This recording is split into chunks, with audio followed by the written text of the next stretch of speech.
Hello there, my name is Sixo, but more on that later, as right now we're going to check out Earthrise Snapdragon. Now this guy is still available at TF Source, so you'll find a link to their site in today's video description in case he takes your fancy. You can go and check that out. In the meantime though, we're going to go ahead and get him all unpackaged today. Not that I typically collect Generations toys, mind, as some of you may already know, but it is fun to dabble occasionally, isn't it? Twisty ties, oh twisty ties. And then here's the contents of the box. You've got the toy itself and two guns. And here he is right at the box and looking quite handsome actually. And he's quite chunky, a little bit more than I might have imagined, but that plays well in reference to the original Snapdragon toy from 1987, which is, may I say, a real favourite of mine. Former Toy of the Week on the channel actually. I think it was the third ever Toy of the Week that we did.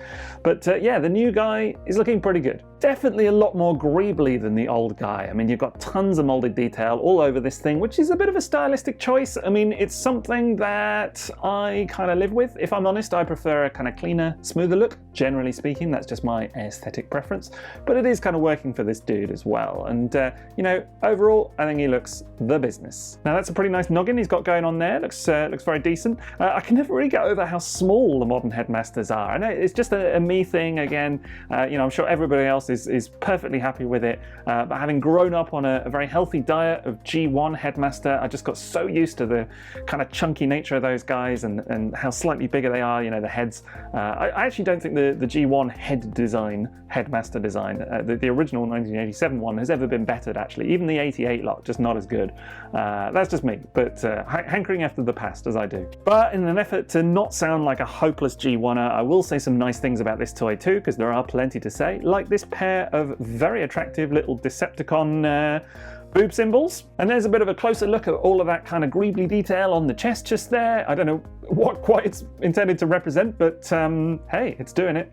Coming down, you've got some more of that action just going on here on the crotch area and the thighs and all of that kind of stuff. Really feeling the legs on this dude. Really like the kind of cockpit on the side here. I think that looks cool. And again, the black detail there is actually really nice too. I think that looks good. Some excellent use of teal. Big fan of teal. Can't get enough of it on Decepticons. It's just a must. This is like the classic Generation 1 Decepticon color scheme, right? Purple, tick. Teal, tick. Excellent. And you know, all things considered, he's a pretty tidy lad as well. I mean, the original had this huge cockpit section running down his back, which was, I mean, I guess it's one of those things that you live with, but looking at this now, that's definitely a lot cleaner.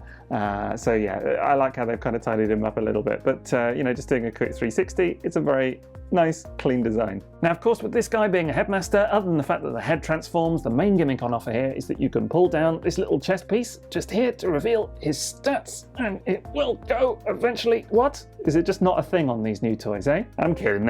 I knew it didn't have that, but it is a bit of a shame. It would be nice to have that little feature. I always thought it was kind of fun.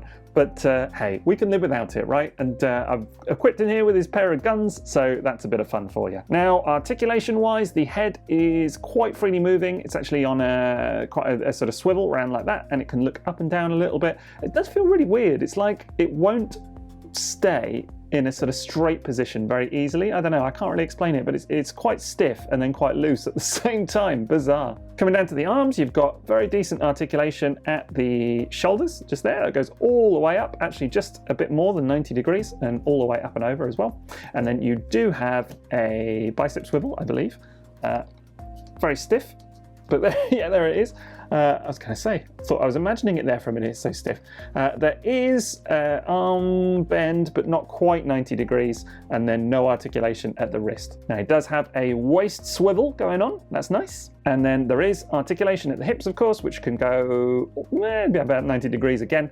And then at the knees, you get same 90, and then ankle, you could get a little bit, and at the toe as well, so that's all pretty decent. All of which means that he's quite articulated really and pretty fun to pose. I mean, he can just about do a kneel, kind of, anyway. It's decent, it's all right. And yeah, no, he does look pretty good all posed up. Yeah, and in hand he just feels kind of good and chunky and fun and fairly playable, and I can see this guy being quite a bit of fun to mess around with. Do you know what I mean? I think it's a bit of a shame that the arms don't bend a little bit more at the elbows, but generally speaking, that's about as much articulation as you can kind of, well, as you would want from this kind of toy, I think. I mean, let's look at it this way. He's a lot more poseable than the G1 original, right? Now, speaking of the Headmaster, you can just go ahead and pull him off like so, and, well, maybe buy him a drink first. Sorry. Anyway, there's the little Headmaster dude. There he is. He's quite a sweet little thing. And there he is in all his glory. Of course, his name is Crunk, at least on the original. I haven't actually seen anything that indicates that this guy's name is Crunk. I'm guessing it must be as well. But yeah, he looks really, really cool. I really like the little teeth that he's got on his arms. That's quite a nice nod to the original, and indeed on his legs as well. And actually, I think he's really cool. Nice little dab of paint on the face. So yeah, quite intricate and detailed. Now, in terms of comparisons, what could be better than with the G1 original that I keep referring back to? Here he is. And as I say, absolutely love this original toy. I don't know, it's just one of those that just really appeals to me. It's just chunky and fun and it's brilliant, absolutely brilliant.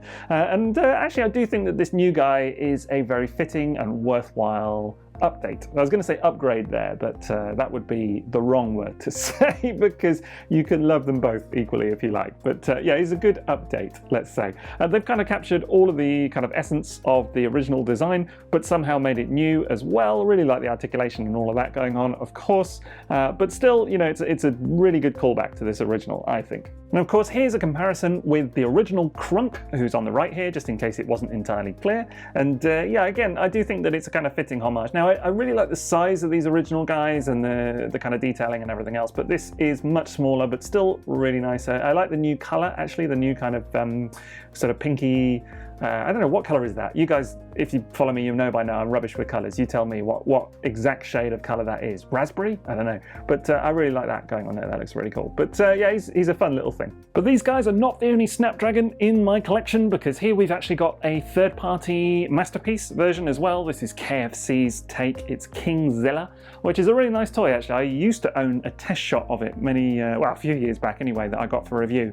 And then liked it so much that I decided that I was going to pick the thing up again eventually. So yeah, here he is. I have no idea why they decided to go with that really weird swirly grey plastic on him, which is rather unfortunate. I really, really wish that he was a similar kind of off-white colour than the original and the Earthrise version. It looks way better, but there you go, all three of them. In terms of other comparisons, here he is with the Earthrise Battle Chargers. This is Runabout and Runamuck. And funny story, my wife was actually fiddling around with these the other day and playing with them with my son, and even she commented and said, why are these no fun to transform? So there you go, it's not just me. Mrs. 60 thinks the same as well. And here's a couple of Earthrise Autobots. You've got Hoist and Optimus Prime there for your consideration. And he's roughly the same size as Optimus, not quite as tall, but not too far off.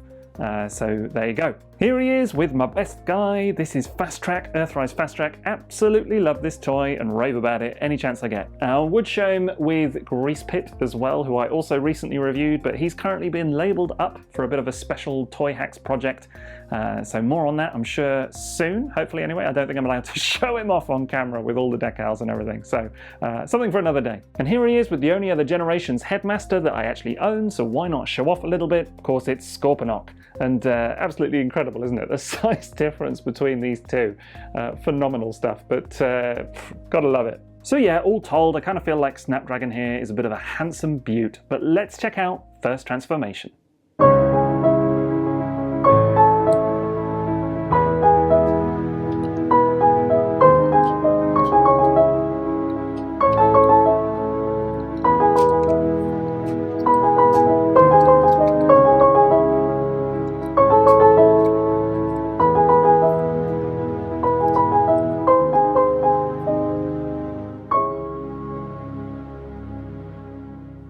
So there we go, that's First Transformation done, and really nothing too challenging about that one at all. It's an interesting one as well, as in some ways it's very reminiscent of the original toy, particularly the arms, and then in other ways it's completely different in that the legs now become the cockpit and nose cone section, whereas that obviously is hanging off his as a kind of backpack in the G1 version, and the legs kind of fold up at on the back on that one. So if anything, the kind of main body of the thing is reversed, but it's the arms that are very reminiscent.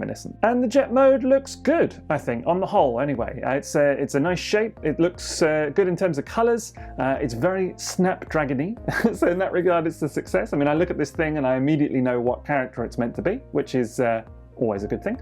And yeah, I think overall it does look really quite nice. Where it does fall apart slightly for me is this back end, because I think that looks really a bit kind of tacked on, a bit messy, if anything. I mean, it's not horrendous, but it's definitely not as clean as maybe it could have been. And I do think in some ways a large part of that is due to this bit here with these very visible gaps on either side. You know, you've got the little dino arms in there that you can obviously see as well, just completely non-hidden. And it just kind of, I don't know, it just looks a bit unfinished. If I'm honest, I kind of got to the end of the transformation and I was like, oh, that's it. Okay, cool.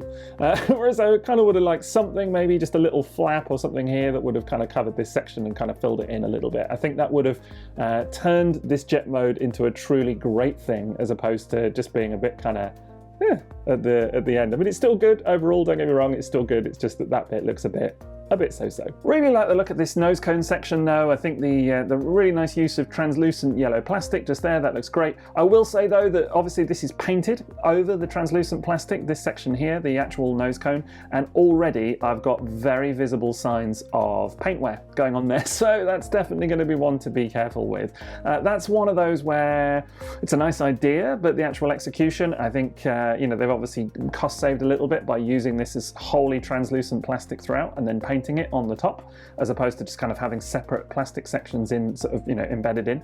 And I'm sure that makes the toy cheaper, but it's just not going to last, sadly, particularly as this ends up on his legs in an area that's likely to encounter quite a lot of wear during sort of normal use of the toy, unless you're just having it standing on a shelf, and that's definitely going to see a lot of paint wear over time, I think. I mean, contrast that to this sort of slight middle section as well, which is the actual cockpit for the Headmaster for Crunk, so we'll look at that in just a minute, but these are separate translucent plastic pieces on molded kind of off-white plastic. So, you know, this bit here, this off-white plastic is not painted, whereas the front bit is. So you won't get any paint wear here, it'll all be in that nose cone, you know, sort of tip, as it were.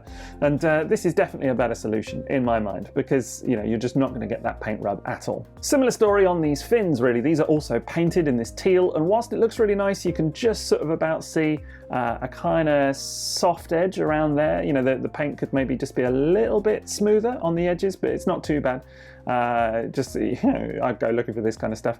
But again, I would be slightly nervous about paint rub on these sections as well, because that's just going to be bare off-white plastic underneath there, and yeah, that's the kind of thing that's liable to catch on stuff. Some decent little paint applications elsewhere on this thing though, some little purple up here and a tiny little Decepticon logo, so that's cool, and then obviously a little splash of teal there, helps to break up the colour, but otherwise there's some nice moulding going on top of this jet as well. You've got a little bit of front landing gear just there, so that's appreciated, but nothing at the back. So he's just literally sat on the back of the jet, and that's fine, it's not too bad, but just, you know, would have been nice to maybe have some little wheels or something like that. They did actually incorporate that into the G1 toy, so again, it just feels like maybe that's missing. You know, it doesn't roll in any way, it just kind of sits and scuffs along the surface, which had there been some little wheels molded in somewhere, that might have been quite nice. Really like the look of the robot mode guns on the underneath of the wings, that's cool, although I do seem to have a bit of visible wing sag. It's one of those, because they're held on by pins, you know, you're kind of reliant on the pins. There you go. You're kind of reliant on the pins kind of holding steady,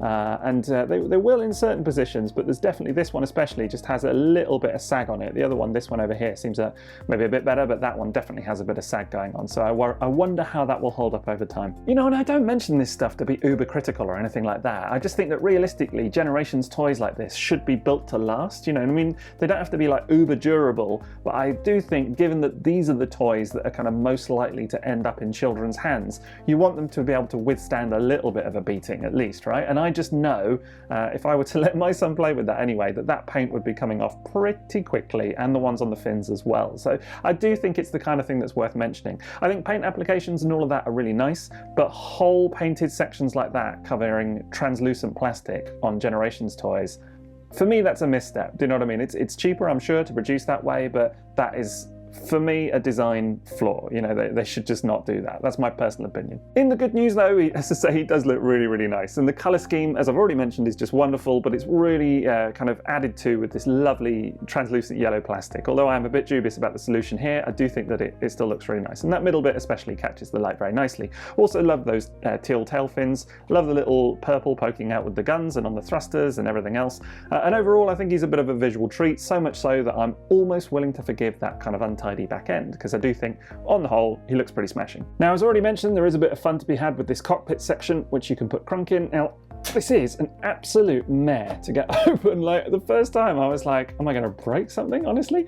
But yeah, it's very, very stiff indeed. So you can just kind of open up the little doors like so. And then just looking from the top, there is a bit of a kind of molded cockpit section going on in there. Some nice paint applications, some nice molded detail as well. That's kind of appreciated. I think it looks pretty cool. And then you're going to want to take Crunk and just kind of deposit him as best as you can, just inside there. He doesn't sit all that snugly, like he will rattle around quite a bit in there, but I suppose that's fine. And then of course, if you just close up those doors, and again, very stiff, so you have to apply a bit of pressure, but there you go. That is Crunk inside the cockpit, and that's a bit of fun, isn't it? Let's just hope he doesn't hit any turbulence.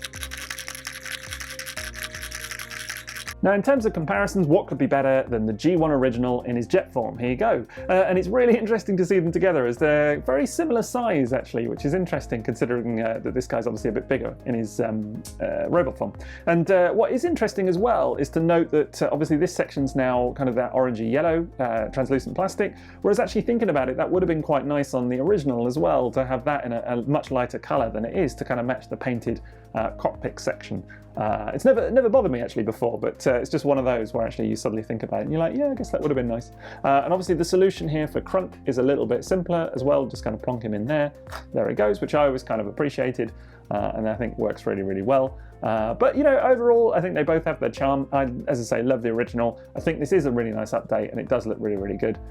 So, you know, pick your poison, I guess. Anyway, pretty good stuff so far. So let's go ahead and check out Transformation 2 and the Dragon mode.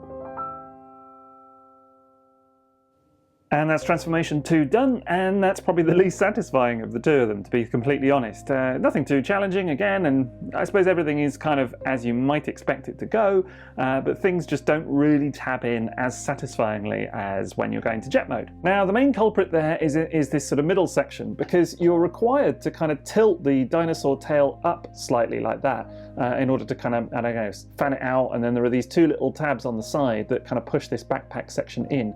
But that doesn't really hold very stably, as I'm sure you can see. And then because of having to tilt the dinosaur tail, or the plain nose cone, whichever you prefer, this bottom section doesn't really tab very stably either.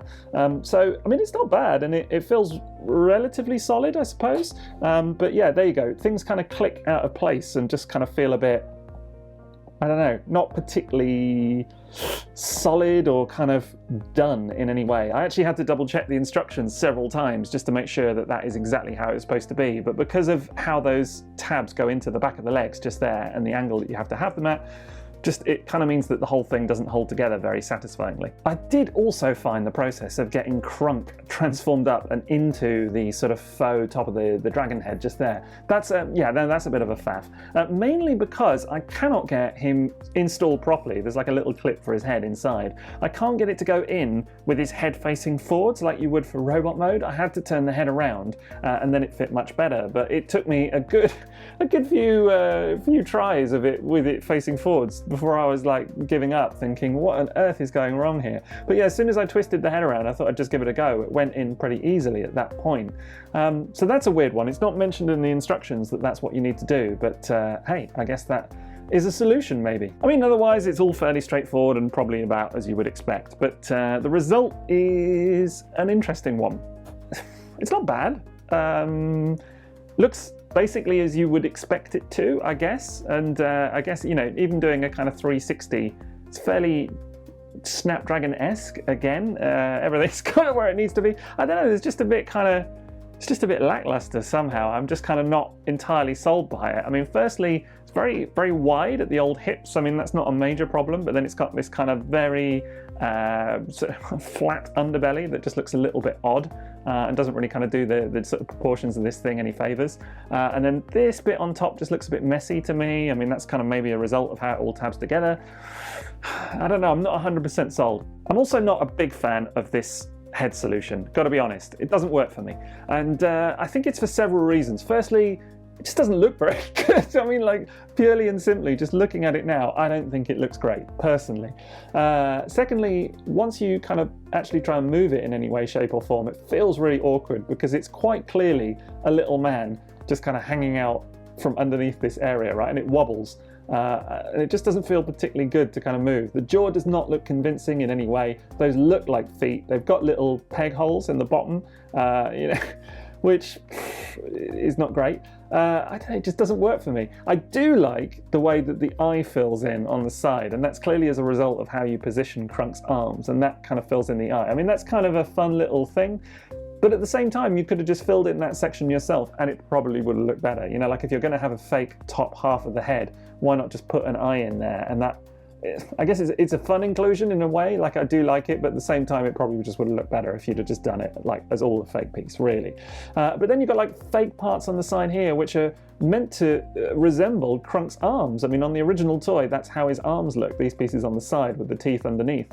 But now they're just kind of painted sections on the side, and the paint is okay, not the best, bit sloppy, and so just the whole result is messy. I'm not gonna lie, it's messy. I mean, you can see some of that paint on the side here. It's you know, a little bit of paint slop and everything. I was about to say, why not just you know, make Crunk the entire dragon head like they did on the G1 toy, and I'm guessing that, you know, maybe he's just too small, and you know, it's kind of a little bit of a hangover from Titan's Return. You know, he is the size that he is, he probably can't be any bigger, so there's an extent of them having to kind of come up with a solution for it, but I'm not sure that this was it. In all honesty, it just ends up being a bit of a halfway house and a bit odd. Does also mean that if you articulate the dragon neck in any way, you end up with this very visible gap underneath, which is a little bit unfortunate. I'm also going to be a bit critical of these arms because, I mean, they're a bit pants, let's be honest. They look like he's wearing washing up gloves. Is it just me? Like, they're kind of big and rubbery and chunky, and not in a good way, like really not in a good way. Very hollow on the inside, no articulation on them, which, I mean, I wouldn't have expected. They are painted as well, which is really kind of unfortunate because you could just see the pegs, the very visible ball joints on the inside there and the sockets. That's the color of the plastic, and then these are just layered in paint, which looks nice on the one hand, but why not just cast them in that color? I mean, obviously it's to avoid them having to use another color plastic, I'm guessing, but just going to be ripe for old paint chipping yet again. The legs are fine, very visible holes on the front there, but there's not really much you can do about that, I guess. And yeah, they're fine, honestly fine. Tail's not bad. I mean, of course, it's just the old nose cone turned out. I do really like this kind of tapered effect that they've got on the very tip of the nose cone here, which does make it feel much more like an actual dragon tail, and all of these bits here as well, the kind of molded detail. That does help to sell it a little bit, and dare I say, actually, the kind of tapered look, that looks better than it does on the G1 toy in some ways.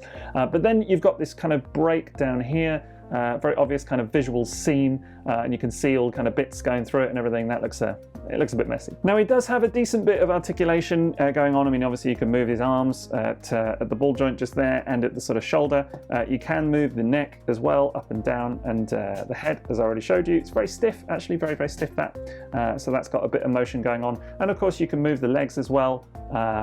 You know, and there's a little knee even, and you can move the tail. That said, he's not particularly posable as such. I mean, you can kind of, you know, move the arms around, but the legs and things like that, I guess you could kind of motion him up a little bit. He will stand, I think, on his 2 feet without the tail. Yeah, I mean, that's on account of those rear tail fins maybe holding him up a little bit.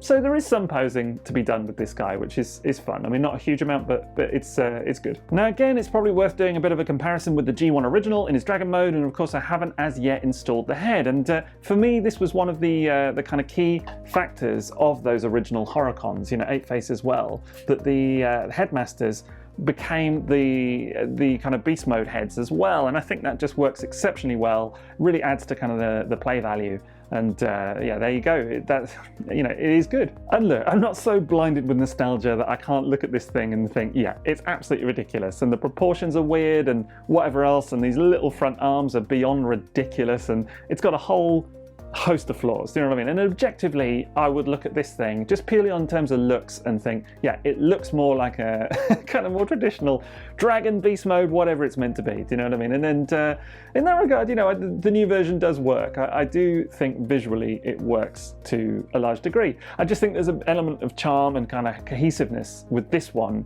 even though it does look arguably more ridiculous, that just works somehow. It all kind of snaps together, pardon the pun, in a way that's really satisfying. And yeah, even though the arms are kind of a bit goofy, they just kind of work somehow, you know?